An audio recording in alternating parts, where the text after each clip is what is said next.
So our goal today is to take this series of parts that you see on the table before us and turn it into something that looks like this, a finished crankset. Our fixtures are really key in that they hold all of our pieces together uniformly, consistently, and accurately for each piece that we build, ensuring that everything comes out just as expected. It's a fixture in that it holds the pieces in one place and allows us to assure proper fitment, as well as to weld inside so that we have proper alignment when we take them out. So, knowing all that, what do you say we throw on the welding helmet, throw on some gloves, we'll grab the TIG torch, turn on the gas up there, say hi to Roy, and get to work on making these into one single piece.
All right, here's where I get nervous.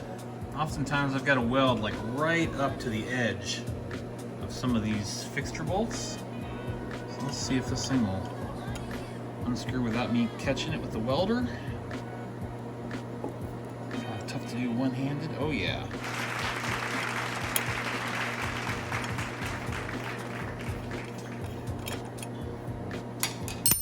Ooh, she's hot. So as you can see, not much room to weld up around those pedal bosses. Real tight. Okay, so the drive side is done. That is the more difficult and actually more fun side to do. One of the things you'll notice is I went ahead and tacked all of the points within the crank that are easy to burn away. I mean, because we're dealing with really thin material for the tubular crank arm and then really thick material for the drive ring and the pedal bosses and obviously the spindle, it's really important that I get those real fine points like the edge of the miters tacked in because that helps protect it and insulate it some, so when I'm actually coming around with my bead and I have it on a high amperage pulse, then I'm not going to burn that away and then have to jam a whole bunch of filler in to try to fix my hole. So try to be very methodical about tacking those in, building a little bit of a weld bead there, That way, when I come around with the high amperage pulse, that it's going to stay in place for me and I can continue around and past it. Going to move on now to the non-drive fixture. This fixture is much more simplistic than the drive side, in that I only have 2 points of contact that actually hold it down.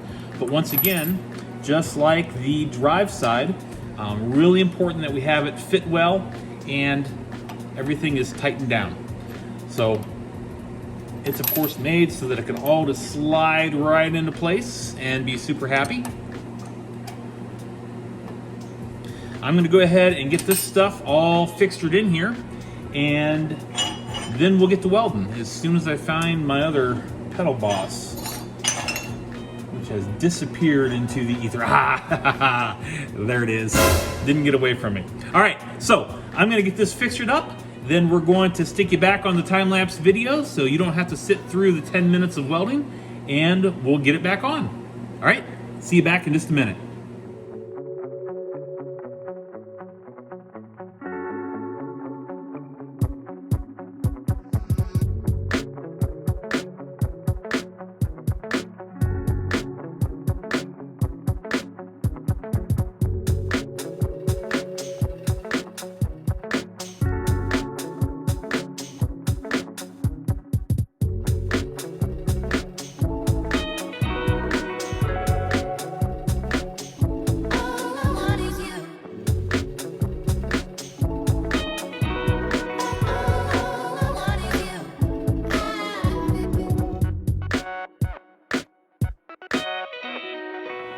Okay, so the non-drive side crank arm, all done. We had a little bit to weld right there and right there out of the fixture, just because it sits on the very bottom side and real difficult to get to. But take a look here. She's probably, I'm afraid to touch her. She's pretty hot. Woo! Okay, here's what we're gonna do. There we go. All right, so you can see that we got around, once again, right on those pedal bosses. It's so close. So good heat control is really important. Flip it around. This side, it's more of an issue of, you know, the thin crank arm, which is a 042, to the real thick pedal body. And this guy here, our non-drive side, as the astute viewer will know, we need a slot in there.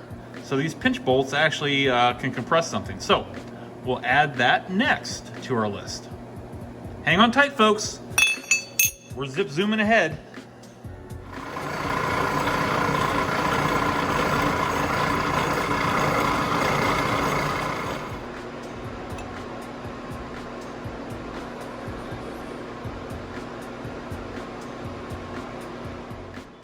Okay, so we're back from slotting. You can see how the non-drive side interfaces now with the spindle.